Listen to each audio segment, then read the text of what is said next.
ಸಾಹೇಬರವರು ನಾವು first case ಕೊಡಲಿಕ್ಕೆ ಹೋಗುವಾಗ ಹೇಳಿದಷ್ಟೇ, ನನ್ನ ಜವಾಬ್ದಾರಿ, ನಾನು ಮಗನಿಗೆ 21 ವರ್ಷ ಆದ ಕೂಡಲೇ ನಾನು ಮದುವೆ ಮಾಡಿ ಕೊಡ್ತೇನೆ ಅಂತ. ಇಷ್ಟುವರೆಗೆ ದಿನ ಹುಡ್ತಾ ಇದ್ದಾರಲ್ಲದೆ DNA ಟೆಸ್ಟ್ ಬಂದ ನಂತರ ಸಹ ಹೇಳಿದಷ್ಟೇ, ಮದುವೆ ಮಾಡಿಸ್ತೇವೆ, ಮಗ ಒಪ್ಪುದಿಲ್ಲ ಅಂತ. DNA ಟೆಸ್ಟ್ ಆದ ನಂತರ ಅದೇ ನಂಜುಂಡಿ ಸರ್ನವರು ಬಿಜೆಪಿಯವರೆಲ್ಲ ಕೂತು ಮಾತಾಡಿ ಹೇಳಿದಷ್ಟೇ, ಮಗ ಒಪ್ಪುದಿಲ್ಲ. ಸರ್ ಹೇಳಿದ್ರು, ಸ್ವಲ್ಪ ಅವಕಾಶ ಕೊಡುವ, ಅವ್ರಿಗೂ ತಿದ್ಲಿಕ್ಕೆ ಅವಕಾಶ ಕೊಡುವ, ಹುಡುಗ ತಪ್ಪು ಮಾಡಿದ್ದಾನೆ, ಆದ್ರೆ ಅವ್ರಿಗೂ ಅವಕಾಶ ಕೊಡ್ಬೇಕಲ್ಲ ಅಂತ. ಇಷ್ಟುವರೆಗೆ ಮಗುವಿಗೆ ಈಗ 10ನೇ ತಿಂಗಳು, ಹುಡುಗನ ಬೇಲೆ ಸಮೇತ ಕ್ಯಾನ್ಸಲ್ ಆಗಿಲ್ಲ, ಯಾವುದೇ ಒಂದು ಆಗ್ತಾ ಇಲ್ಲ. ಎಷ್ಟೇ ಕ್ಯಾನ್ಸಲ್ ಇರುತ್ತೆ ಸರ್ ಇದು ಮಾಡ್ತಾ ಇದ್ದಾರೆ. ಈಗ ಅದೇ ಹೊರಟು ಈಗ ಒಂದು 2 ತಿಂಗಳು ಆಗ್ತಾ ಬಂತು ಸ್ಟೇಗೆ ಅಂತ. ಈಗ ಜಗನ್ನಿವಾಸ ರಾವ್ ಅವರ ಅಣ್ಣ, ಅವರ ಕೃಷ್ಣನ ಅಕ್ಕ, 4 ಮಂದಿ ಇದರಲ್ಲಿ ಅಪರಾಧಿಗಳು. ಅದರಲ್ಲಿ ಈಗ 3 ಸ್ಟೇ ಸಿಕ್ಕಿದೆ. ಆ ಸ್ಟೇ ಕ್ಯಾನ್ಸಲ್ ಮಾಡ್ಲಿಕ್ಕೆ ಸರ್ ಅಲ್ಲಿ ಇದು ಮಾಡ್ತಾ ಇದ್ದಾರೆ. ಅದು ಬಿಟ್ಟು ಯಾವುದೇ ಹುಡುಗನ ಈ ಕೇಸ್ ಅಂದ್ರೆ ಬೇರೆ ತಗೊಂಡು ಹೊರಗಡೆ ಬಂದಿದ್ದಾನೆ, ಆದರೆ ಇದು ಯಾವುದೇ ಆಗುದು ಕಾಣ್ತಾ ಇಲ್ಲ. ಮತ್ತೆ ಇಷ್ಟವರೆಗೆ ನಾವು ಜಗನ್ನಿವಾಸರಾವ್ ಯಾವುದೇ ದೇವಸ್ಥಾನದಲ್ಲಿ ಆಗಲಿ ಅಥವಾ ಅವ್ರದ್ದು ಯಾವುದೇ ಕಾರ್ಯ ಚಟುವಟಿಕೆಯಲ್ಲಿ ನಾನು ಯಾವತ್ತೂ ಮಾತಾಡಿಲ್ಲ. ಅವರು ಇದು ಮಾಡಬಾರ್ದು, ಯಾವುದೇ ದೇವಸ್ಥಾನದಲ್ಲಿ ಕೆಲಸ ಆಗಲಿ ಯಾವುದೇ ಇದು ಮಾಡಬಾರ್ದು ಅಂತ ನಾನು ಯಾವುದ್ರಲ್ಲೂ ನಾನು ಹೇಳಿಲ್ಲ. ಅವರನ್ನ ಪಕ್ಷದಿಂದ ತೆಗೆದು ನಾನು ಕೇಳಿದಿಷ್ಟ, ಅವರನ್ನು ಪಕ್ಷದಿಂದ ತೆಗೆದು ನನಗೇನು ಸಿಗ್ಲಿಕ್ಕಿದೆ ಇದರಲ್ಲಿ, ನನ್ನ ಮಗಳಿಗೂ ಅಥವಾ ನಮ್ಗೆ ಏನು ಸಿಗುವಂಥದ್ದು ಏನಿಲ್ಲ. ಅದನ್ನು ಇದಕ್ಕಿಂತ ಮುಂಚೆ ನಾನು ಹೇಳಿದ್ದೇನೆ, ಈಗ ಹೇಳ್ತಿದ್ದೇನೆ.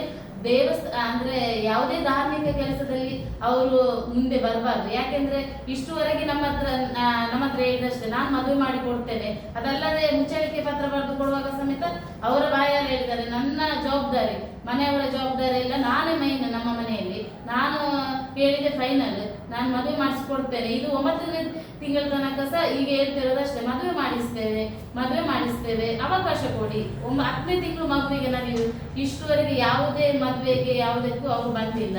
ಮತ್ತೆ ಅವರ ಕೆಲವು ಬೇಡಿಕೆಗಳೆಲ್ಲ ಇದೆ, ಮಗುವನ್ನು ಅನಾಥಾಶ್ರಮ ಕೊಡಬೇಕು, ಅದರಲ್ಲೆಲ್ಲ ನಾವು ಒಪ್ಪಲಿಲ್ಲ. ಅದಕ್ಕೋಸ್ಕರ ಈಗ ಇಲ್ಲ, ಮದುವೆ ಮಾಡಿಸ್ತೇವೆ ಅಂತ ಬರ್ತಾರೆ, ಟೈಮ್ ತಗೊಳ್ತಾರೆ. ಈಗ ಒಂದು ತಿಂಗಳು ಮುಂಚೆ ಮಧ್ವಾಚಾರ್ಯ ಅವರು ಕಾಲ್ ಮಾಡಿದ್ರು, ಮದುವೆಗೆ ಡೇಟ್ ಫಿಕ್ಸ್ ಮಾಡಿ ನಾನು ಕರ್ಕೊಂಡ್ ಬರ್ತೇನೆ.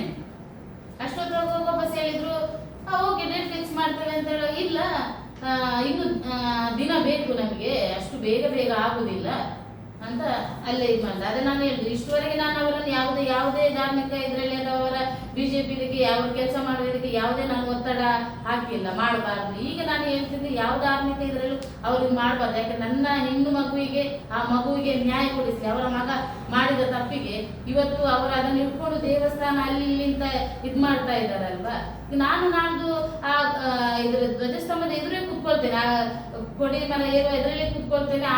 ಅಲ್ಲಿದ್ದ ತಂತ್ರಿಗಳ ಹತ್ರ ನಾನು ನ್ಯಾಯ ಕೇಳ್ತೇನೆ, ನನ್ನ ಮಗಳಿಗೆ ನ್ಯಾಯ ಕೊಡಿಸಿ, ಆ ಮಗುವಿಗೆ ಮತ್ತೆ ತಾಯಿಗೆ ನ್ಯಾಯ ಕೊಡಿಸ್ಬೇಕು. ಅವರು ದೇವರಲ್ಲದೆ ಬೇರೆ ಯಾರು ಕೊಡಿಸ್ಲಿಕ್ಕೆ ಸಾಧ್ಯ ಇಲ್ಲ. ಇಷ್ಟುವರೆಗೆ ನಾವು ಅವರ ಎಲ್ಲರ ಕೈಕಾಲು ಹಿಡಿದು ಅವರನ್ನು ಒಪ್ಪಿಸುವ ಪ್ರಯತ್ನಗಳು ತುಂಬಾ ಆಗಿದೆ. ಇನ್ನೂ ಅವರ ಮನಸ್ಸು ಕರಗುದಿಲ್ಲ ಅಂತ ಹೇಳಿದ್ರೆ ಅಲ್ಲಿದ್ದವರ ಹತ್ರ ನಾನು ನ್ಯಾಯ ಕೊಡಿಸ್ಲಿಕ್ಕೆ ಕೇಳ್ತೇನೆ. ಅಲ್ಲಿದ್ದವರು ನನಗೆ ನ್ಯಾಯ ಕೊಡಿಸ್ಲಿ, ನನ್ನ ಆ ಮಗುವಿಗೆ ನ್ಯಾಯ ಕೊಡಿಸ್ಲಿ. ಅವ್ರು ಯಾವುದೇ ಧಾರ್ಮಿಕ ಕೆಲಸಕ್ಕೆ ಅವ್ರು ಮುಂದೆ ಹೋಗಬಾರ್ದು. ಅವರು ನೀವು ಧ್ವಜಸ್ತಂಭದ ಎದುರು ಕೂತ್ಕೊಳ್ಳೋದು ದೃಢ ನಿರ್ಧಾರ.